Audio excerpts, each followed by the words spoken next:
What if that nagging feeling in the back of your neck was real? What if those hands reaching out from the dark that you believed were there? What if the monster in the basement really existed? And what if there was really something under the bed? Would you have the courage to face your fears?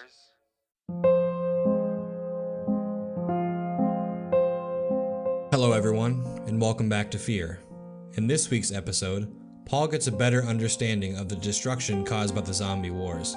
Stay tuned to find out what unfolds.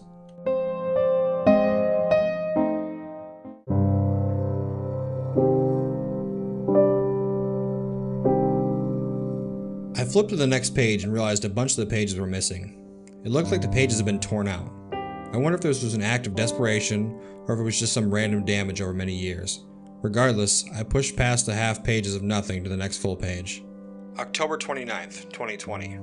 I'm starting to feel like I'm finally getting into the shape I was in when I was in the Army. Doing normal amounts of PT was doing wonders for my body. The entire family had been put on some sort of fitness plan to help everyone's mental well-being as well as their physical. Over the past month, it had been a mix of guard duty and modified basic training. The majority of the training up to this point had just been getting us physically fit enough to survive with the regular Army folks. We still had a long way to go in my opinion, but we were doing pretty well. Life on the base had been amazing as well. I don't know if we would have lasted this long without finding it. We would have been like the rest of the unlucky bastards that we saw on the way in here. The fighting at the gate has pretty much stopped at this point.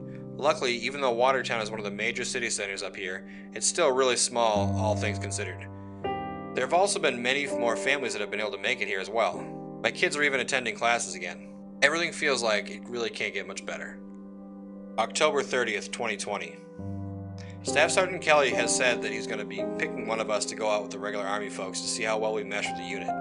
He said he would let us know by tomorrow who would be the one going. I was secretly hoping that I wouldn't be picked just because I had a family and they were here with me, but I'd be willing to go if necessary. It wouldn't be the first time I rolled out into dangerous situations, but it had been a while since I had to go out and deal with any of the undead. From what I've heard from the soldiers, a lot have changed since then. It seemed like the zombies were setting up ambush points, but weren't really able to finish the actual ambush. But it did seem like they were getting closer to figuring out how to pull it off. One of the soldiers told me he and his squad had gotten locked into a convenience store on a walking patrol. They swore all the exits were unlocked when they went and cleared it. They thought the other squad was messing with them, but in reality, two zombies on the outside had managed to lock them in. The problem for the zombies is they didn't really know what to do after that. This all made me a bit nervous to deal with these smarter zombies.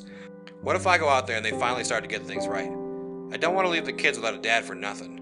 It's not worth dwelling on the thought right now, though. October 31st, 2020. Halloween. Rachel was not a happy lady when she found out Sergeant Kelly chose me to go out on the first mission. Luckily, it was a simple one, though. We were going to patrol the outer perimeter of the base and make sure the fences were not being overwhelmed anywhere. After that, we were going to head into the local supermarkets in Watertown for some supplies.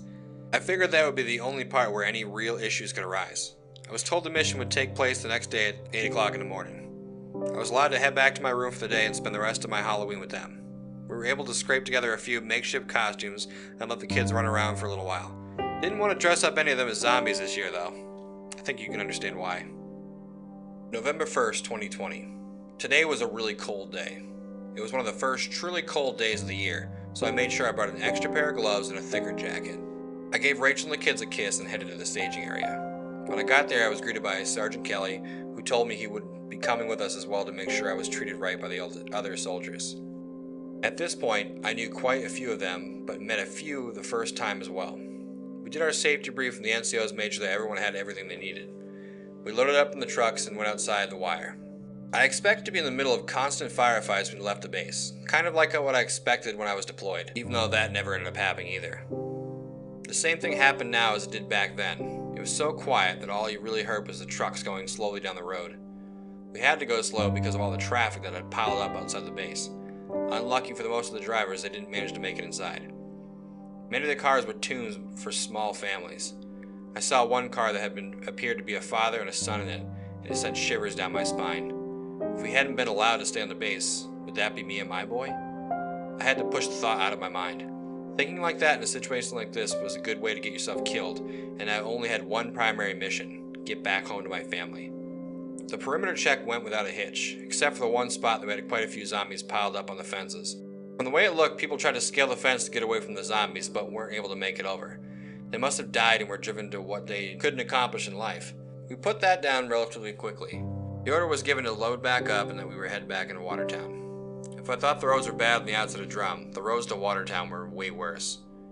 There were so many accidents that we had to drive on the other side of the road about 10 feet off the shoulder to even get to where we were going. There were some road crews that were trying to clear up the road, but it was slow going and extremely dangerous. I don't envy those poor bastards that were doing that. It took us about an hour to get from Drum to Watertown, but now we were sitting in the front of the Great American grocery store. This is a mom and pop grocery store that I'd lived near for the past 5 years. I knew the layout of the place pretty well, so I wasn't that nervous. I was set up with Sergeant Kelly and another 2 privates. Our job was to head into the back of the building and clear the back and basement if there was one.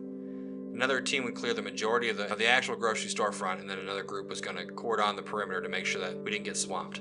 Again, I couldn't believe how quiet this place was. I figured it would be flooded with zombies. I guess they must have made their way to Drum and caught a bullet by now. Another odd thing was the total lack of bodies that had been there prior to me leaving Watertown. I asked if a crew had been out here to clean up the bodies, but they said the only thing that had been out there was for people to scavenge. I wondered what had happened to the bodies again, but I had to put that out of my mind because the mission had to get done. We went to the back of the building and posted up on the door. Luckily, it didn't look like this building had a basement to deal with, so all we had to do was clear the back rooms and link back up with the main element. It smelled awful in this place. Everything had spoiled and it left this awful smell in the air, kind of like the smell of a kid's cup that had old milk in it. Except take that old milk, shove it in a 3-year-old dirty diaper, and then throw up onto it. This was a new level of stink that I didn't even know was possible. I was hoping it was just the rotting food and not the undead waiting for us. To my surprise, it was just the smell of rotting food, and I was grateful for it. As we were about to link back up with the main element, I heard the scream of something that sounded otherworldly. It was one of them, but it sounded like it was trying to talk. It almost sounded like it was trying to say attack, but in a really distorted, almost demonic way. The sound sent shivers down my spine. We went out to see how the main element was doing as the first wave of them came running in. We tried heading to the back, but someone had locked it from the outside. So we went back into the front of the grocery store and tried to find another exit we could use. At this point, we were only maybe a minute or two from being completely overrun by the dead. It looked like the entire city was barreling down on us. I was able to find another exit out and my team followed. That's when we started hearing the screaming. It was a mixture of the soldiers and the creatures. I tried to yell out to the other team, but they couldn't hear me over all the carnage. Sergeant Kelly told me to get my ass in gear, move now. We tried to head back over to the trucks, but at this point they were completely overrun by the dead, that it wasn't an option to get to them. I told them my old house was right up the street, and we might be able to hide there until this calmed down. We ran as fast and quietly as we could to the house I had abandoned about a month ago. The zombies must have been too busy eating the rest of the platoon to notice that we managed to make it out of there. We made it to my house without much more of an issue and made our way upstairs to assess the situation.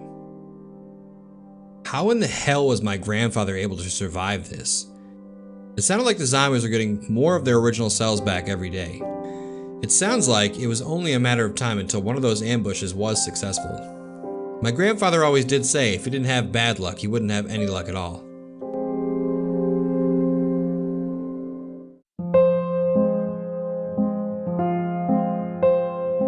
Thank you for listening. Come back next time to find out what happens on The Lost Generation.